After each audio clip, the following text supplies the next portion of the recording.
Welcome to the Self-Storage University podcast, where you will learn the correct way to identify, evaluate, negotiate, perform due diligence on, renegotiate, finance, turn around, and operate self-storage facilities. And now, here is your host, a partner in one of the largest real estate portfolios in the U.S. with nearly $1 billion of holdings, Frank Rolfe. Between the highest levels of inflation in 40 years and the fastest increase in interest rates since Ronald Reagan, it's easy to feel very uncertain about getting into investing right now in the self-storage facilities. This is Frank Rolfe with the Self-Storage University podcast. We're going to be talking about, should you sit things out? In light of all the things that are going on, all the troubling news in the world, should you just stop your search? Just say, you know what, I'm going to just stick my money safely in the bank or in my mattress.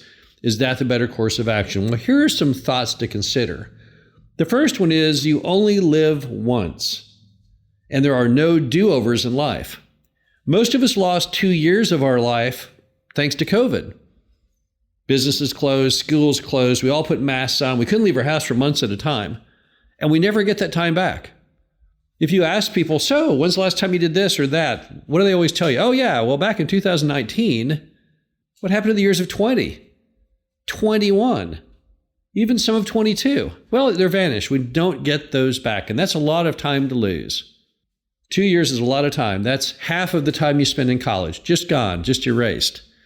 And if you now say, well, you know what? I don't want to deal with things when things are this unstable, this uncertain. Well, you're just going to miss out on more time, and you never get that time back. So you have to keep pressing forward. You can't just, at every single thing that pops up, whether it's COVID, inflation, whatever, and just keep saying, oh yeah, well, I'll sit this out, I'll sit that out, you'll be sitting it out, you'll be 75 years old and still be sitting things out. So that's the first issue when you have that mentality of, oh, I'll just wait. Well, what happens when you add up all that time you waited? What if you had kept working during the period? What might have happened?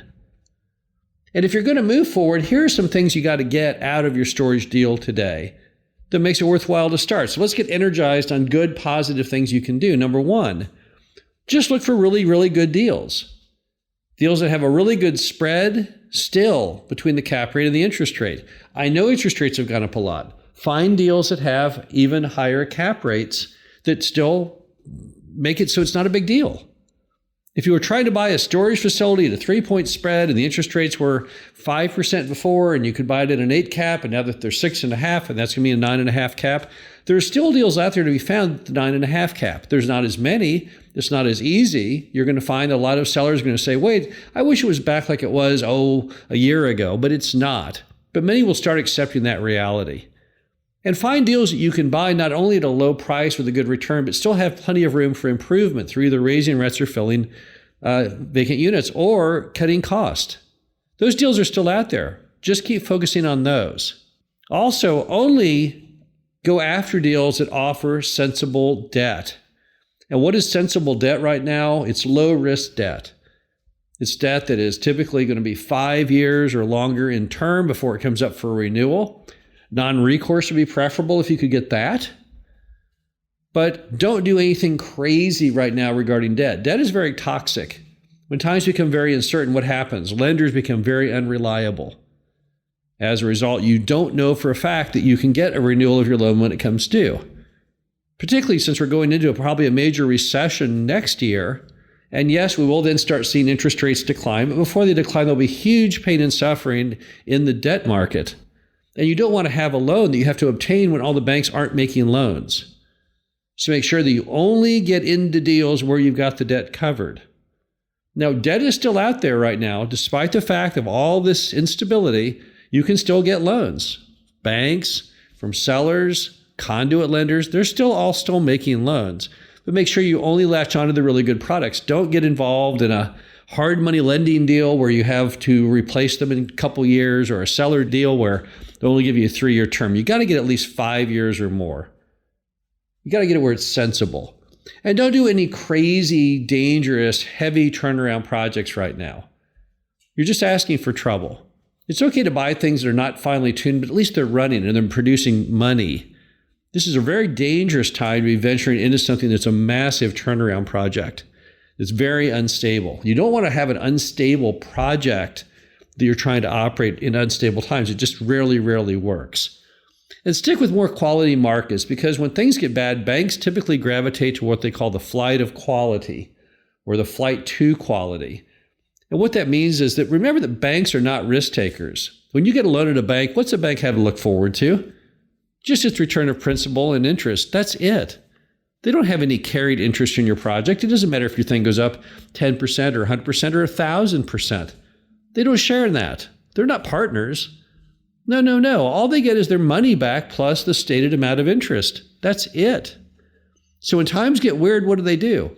They only like to be in the more stable, safe deals. Banks are enormously non-risk takers by personality type. And they have every reason to be that way. And you would be too if you were a banker. So instead of fighting that, instead of bucking that trend, instead of being a pioneer in something, no, just follow the established pathway. Banks like things that are very safe. And don't forget that every day that passes, you've got new sellers that want to sell out. Remember that a lot of your sellers, they also watch the same news you are. They're also alarmed by how unstable things are getting. And they're going to say, you know what? I don't think I want to operate a property anymore. I just want to retire. I want to get out of here. I don't like America anymore. I want to move out to a small town in Vermont. And you're going to miss those opportunities if you're not out there looking every day for new deals. Because the very things that you're calling making things unstable and maybe you should sit it out are the exact same factors that are making them want to get out of the business. When things are very unstable, it actually creates a lot of opportunity. If you read biographies of people like J. Paul Getty, he loved recessions and depressions. He thought that's what gave all these kind of broken playing field opportunities for big advancement. So you need to want to embrace these unstable times and not hide from it and say, oh, I'm just going to sit it out. I don't want to get involved. I'll come out at a different time. No, you have to look at that and say, hey, this is my best opportunity to do something really big. Because what's going to happen now is people are going to want to sell. And remember that a lot of these storage owners and sellers, they own these things basically free and clear. So even if they get a reduced price from what they could have gotten a year ago, it's still a really big amount in their pocket. If they're going to sell something for $1 million and have no debt, and they could have gotten $1.5 million a year ago, where they're still having a good day, they're going to get $1 million and selling it. So as a result, those deals are not going to evaporate. The sellers aren't going to become during the instability say, oh, yeah, I'm going to sit it out. No, they're more likely, instead of saying, I'm going to sit it out, they're going to say, let's go. Let's get that on the market. Let's get that sold because all the news out there is really depressing me. And don't forget, if you can just hang in there a little while longer, you're going to start seeing the rates decline. Most U.S. and world economists predict we're going to have a major recession starting next year, right after the midterms. We're going to slide right into 2023, and it's going to get all kinds of nasty.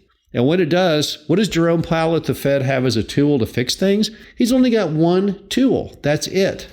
That one tool is to drop interest rates. There's no better feeling than owning income-producing real estate that you bought at a certain cap rate as interest rates go down. That helps build your spread. That's a delightful construction if you're a storage facility owner, to watch as every day your value goes up, not because you're doing such a great job, hopefully you are, but because values are going up because cap rates and interest rates are on the decline. The bottom line to it all is that it's not a good time now just to sit things out, and it wouldn't matter what was going on. It just never makes any sense to say, you know what, I'm just going to go and revisit this later, because life moves on, sellers move on, opportunities move on. You got to embrace and grab those now. You got to go ahead and make your thoughts today. You can't say, okay, I'm just going to go and sit it out. This is Frank Rolfe, the Self-Storage University podcast. Hope you enjoyed this. Talk to you again soon. Thank you for listening to the Self-Storage University podcast. Be sure to visit us at ssupodcast.com, where you can learn the correct way to identify, evaluate, negotiate, perform due diligence on, renegotiate, finance, turnaround, and operate self-storage facilities.